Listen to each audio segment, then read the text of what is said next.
Isang mapagpalang araw mga panauhin, nandito tayo upang alamin, pakinggan natin ang saloobin ng mga makata sa ating usapin. Ako po ang inyong punong lakandiwa, ating kilalanin ang dalawang makata. Isang nagsasabing pag-aaral ang dapat mauna at isang nagsasabing pag-ibig ang mas mahalaga. Ano nga ba ang totoo mga binibinit Ginoo? Pag-aral at pag-ibig ngayon nagtatalo. Tunghayan natin sa pagtutuos, alamin kung sino ang mananalo. Masigarbong palakpakan sa kanila'y ihandog ninyo. Halina't ating pakinggan ang dalawang panig na magpaparinigan. Pag-isipang mabuti ang papanigan at tinapong simulan ang balagtasan.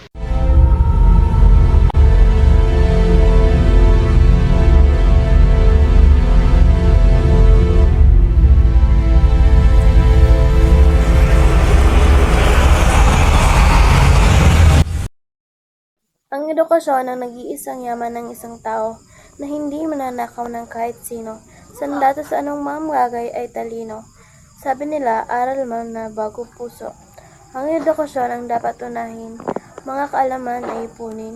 Pag-ibig, bakit mamadaliin? True love waits, ika nga ng marami. Pag-ibig ang higit na mahalaga sapagkat sa unang pamulat pa lamang ng mga mata. Natanaw na ang pagmamahal ng ama't ina. Pag-ibig ay likas na sa atin. Kahit na tayo'y tumanda, ang iniirog ay inspirasyon. Inspirasyon sa lahat ng pagkakataon, wala mang talino, ako'y iibigin pa rin. Ang irog mo ang iyong inspirasyon. Sinabi mo ngayon, hindi ako sang-ayon. Mga magulang ang gawing inspirasyon upang makamit ang nais na propesyon. Sino ang nais umibig sa walang pinag-aralan, na mas inatupag pa ang kalandian? Mas mabuti na kung sa pag-aaral ang oras ay paglalaanan, masisigurado pa ang kinabukasan. Nasaan ang kasiyahan? Kung lagi itinuon ang pansin sa pinag-aralan, may mga bagay na hindi natutunan sa paaralan. Ito'y natutunan sa pakikipagsapalaran. Kalandian, ito ba ang iyong tawag sa tunay na pagmamahalan?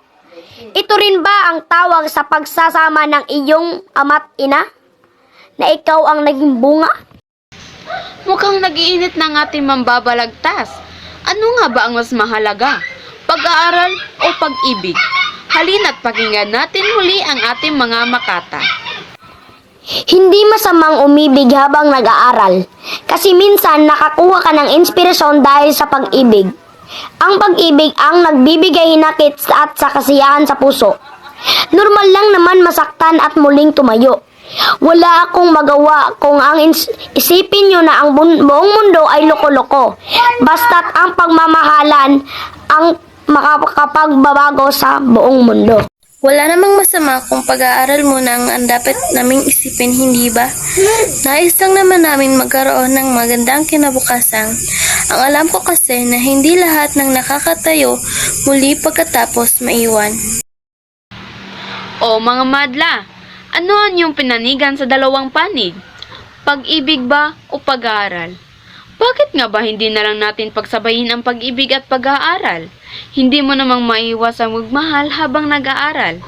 At dyan nagtatapos ang aming saloobin. Maraming salamat sa inyong pakikinig mga madla. Kami ay umaasang nasiyahan kayo sa aming pagtatanghal.